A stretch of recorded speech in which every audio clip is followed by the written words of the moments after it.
You are swimming through water shallow enough for a human to stand in, and directly above you, someone is paddling towards the beach. They do not see you, you do not care about them. A few meters away, another person lies on a surfboard.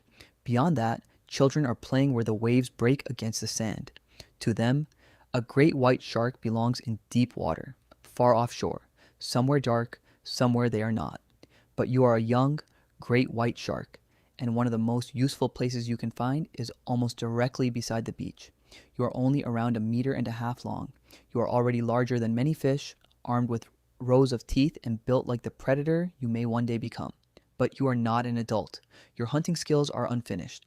You need warm water, manageable prey, and enough food to grow. So instead of disappearing into the open ocean, you remain close to shore. Sometimes very close. Researchers studying juvenile white sharks in Southern California have found young sharks forming seasonal aggregations within 500 meters of shore.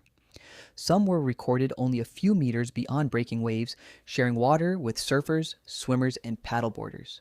The beach humans think should keep them away from sharks is also a nursery for sharks. This is the story of how a baby great white survives just meters from a crowded beach.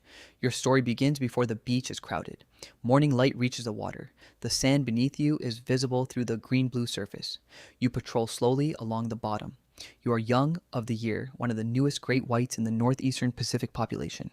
Your mother is gone. There is no adult shark guiding you toward breakfast. No family territory, no feeding lesson. Your survival depends on finding habitat where an inexperienced predator can make fewer expensive mistakes. The coast gives you exactly that.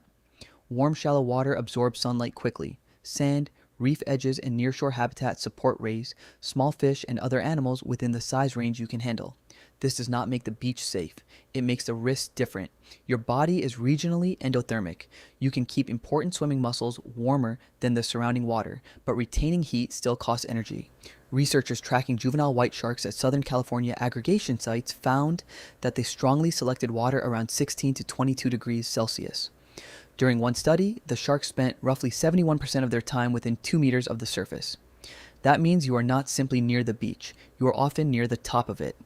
By late morning, humans begin arriving. A surfer paddles beyond the wave break. You pass beneath the board. The silhouette is large, but it does not move like the prey you normally chase. There is no ray hiding beneath sand. No schooling fish turning together. You continue swimming. The surfer never notices you. This happens far more often than most people imagine. Drone surveys along Southern California beaches recorded juvenile white sharks repeatedly sharing space with people. At beaches where shark aggregations formed, humans and sharks were present on 97% of surveyed days. Most of those people had no idea. The ocean is apparently capable of placing a surfer and a great white shark in the same frame without automatically producing dramatic music. Hunger pulls your attention toward the bottom. Something moves beneath the sand. A ray. Young white sharks commonly feed on rays and smaller fishes rather than beginning life by attacking seals. Researchers studying Southern California juveniles have linked their deeper dawn and dusk movements with foraging on skates, rays, and schooling fishes. For now, the ray is enough. You approach. Only its outline is visible. You accelerate. The ray explodes from the sand. A cloud rises behind it. You strike where the animal was. Your mouth closes on nothing. You have successfully attacked a patch of disturbed sediment. The sand offers very little nutrition. The ray turns. You chase. It changes direction faster than it expected and disappears. Possessing hundreds of replaceable teeth does not prevent embarrassment.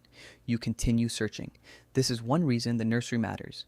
Nearshore habitat gives you repeated opportunities. Fish gather along the coast. Rays use sandy bottoms. Reefs and currents concentrate prey. Every attempt teaches timing. By afternoon, the surface water warms. You rise. Researchers have found juvenile white sharks moving shallower during warmer parts of the day, probably helping them maintain favorable body temperatures. At the monitored aggregation site, the sharks were especially associated with temperatures around 20 to 22 degrees Celsius. Above you, the beach is now crowded. Boards cross the water, swimmers move between waves. A paddleboarder passes close enough that you can see the shadow of the board. You change direction slightly, not because you are preparing to attack, because there is no reason to collide with a floating human object when the rest of the Pacific Ocean remains available. To the person above, the water appears empty. From your position, it contains feet, boards, fish, sand. vibrations, and chemical information arriving from every direction. Your world is not divided into shark water and human water, it is simply water. Close to shore feels safe to a swimmer because land is nearby. Close to shore suits you because the water is warm and prey is accessible. Two species independently reached the conclusion that shallow coastal water is useful. Neither consulted the other. Then something changes. A vibration enters the water. A fishing line drops nearby. The object at its end smells like food. A baited hook. This danger does not look like a predator. It looks like lunch. White sharks are protected from directed harvest in U.S. waters, but they are still accidentally caught in recreational and commercial fisheries. Research on Southern California young of the year sharks has specifically identified bycatch as a threat to this age class. You approach. A piece of fish hangs in the water. There is no chase, no difficult timing. After several failed hunts, nature appears to have finally provided lunch with terrible decision-making skills. You open your mouth. Then the bait moves sharply. The line rises. You turn. The object lifts away before you bite. Today, luck prevents the hook from reaching your jaw. Living beside people means sharing more than swimming space. There are lines, nets, boats, piers, objects your ancestors did not evolve to recognize. You move away. Near the bottom, a small fish crosses your path. This time you wait. The fish approaches the edge of a reef. Its route narrows. You strike from the side. Your jaws close around the body. Backward pointing teeth make escape difficult. You swallow. The meal is not enormous. It does not need to be. Every successful hunt becomes growth. Growth makes you faster. Growth strengthens your jaws. Growth slowly removes you from the vulnerable stage that brought you to this beach. Another juvenile white shark appears in the distance. Then another. Young white sharks can form loose aggregations at seasonal hotspots, with individuals repeatedly using the same areas for weeks or months. This is not a school moving with perfect coordination. No shark has organized a group meeting. Individuals simply find the same habitat useful at the same time. Warm water, food, suitable depth. The result is several young great whites using the same stretch of coast while hundreds of humans use the sand beside them. Later, a larger shape appears beyond the shallows. You turn toward it. The shark is bigger. Not enormous, but large enough that remaining close is unnecessary risk. Scientists are still working out exactly why particular aggregation sites become preferred nurseries. But food, temperature, and differences in habitat used between age classes likely matter.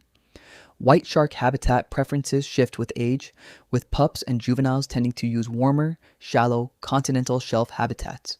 You move closer to shore, the water becomes shallower. The larger shark remains farther outside. Your weakness has produced an unusual defense. There are places you can comfortably use because you are small. This does not mean large sharks cannot enter shallow water. They can. It means you often use a different part of the coastal environment.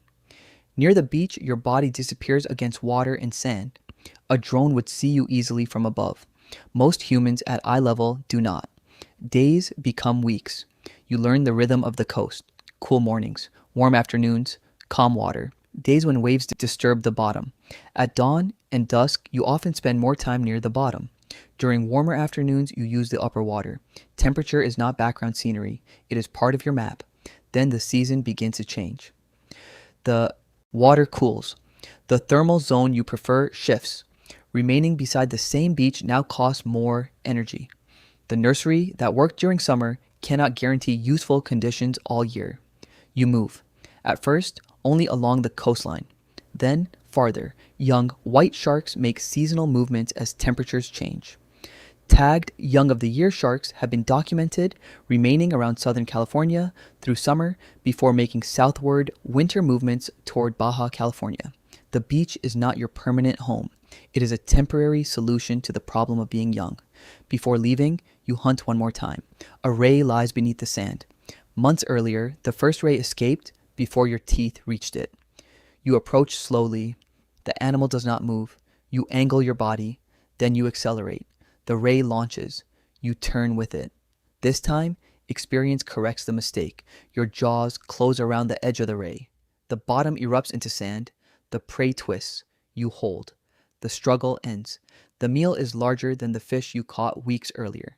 Your nursery has done its work, not because it protected you from every danger. It did not. You survived fishing gear by luck. You avoided larger animals by moving. You missed prey repeatedly. You shared water with humans whose boats boards, and lines created unfamiliar obstacles. But the habitat gave you enough warmth, enough food, and enough time to improve. The next morning, the beach is crowded again. A swimmer moves through the wave break. Two surfers sit beyond him. A paddleboarder crosses farther offshore. You pass beneath them on your way along the coast. No one screams, no fin cuts dramatically through the surface, no attack occurs. One of the strangest facts about young white sharks is how ordinary this overlap can be. In the Southern California drone study, sharks were found at a median distance of about 100 meters beyond the wave break, with observations ranging from only a few meters to hundreds of meters away. At aggregation beaches, people and sharks repeatedly shared the same area. Yet unprovoked bites remained extremely rare. Researchers are still investigating exactly why. But proximity does not automatically mean predation. You can be close to a human without treating the human as food. This is not kindness, it is discrimination. A predator benefits from recognizing what is worth pursuing. Your entire childhood is an education in choosing correctly. Ray, fish, attack, hook, avoid, larger shark, move, board, irrelevant. Every decision changes the probability that you survive another day. Eventually, the coastline falls behind. The water beneath you deepens. The bottom becomes harder to see. You are still young, but no longer the newborn-sized shark that first entered the nursery. You carry more muscle, more experience, and a map built from months of temperature, prey, and danger. Years from now, you may return to coastal regions as a much larger animal. Your diet will change, your range will expand, but your earliest survival did not happen in some distant blue wilderness. It happened beside beach umbrellas, beside surfboards, beside swimmers who never knew you were there. So how did you survive just meters from a crowded beach? You survived because shallow coastal habitat gave your young body what it needed. Warm water helped you maintain useful temperatures. Rays and fish provided manageable prey. Sand and reef edges created repeated hunting opportunities. Your small size allowed you to use habitat differently from larger sharks. When conditions became too cold, you moved. And despite constant overlap with people, humans were usually neither prey nor direct threat. The more dangerous human-made objects were often hooks, lines, and nets rather than the people floating above you. Yes, it is strange to be a baby great white shark beside a crowded beach. Humans enter the water believing sharks belong somewhere else.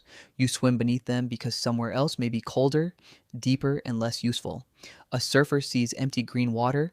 A drone sees your shadow nearby. A swimmer kicks past without knowing an apex predator in training is beneath the surface. But there is beauty too. You are not beside the beach because you are hunting people. You are there because you are young, because sunlight warms shallow water, because rays bury themselves in sand, because a nursery does not need walls, it only needs conditions that allow a vulnerable animal to grow. 1. Afternoon, you turn away from shore. Behind you, waves collapse onto the beach. People continue swimming. Ahead, the water becomes deeper and darker. Months ago, the shallow coast protected a shark that still missed its first ray. Now you leave carrying the skills to survive farther from land. The humans on the beach never knew you arrived. They never know you leave. And for a young great white shark, that may be exactly how a nursery is supposed to work.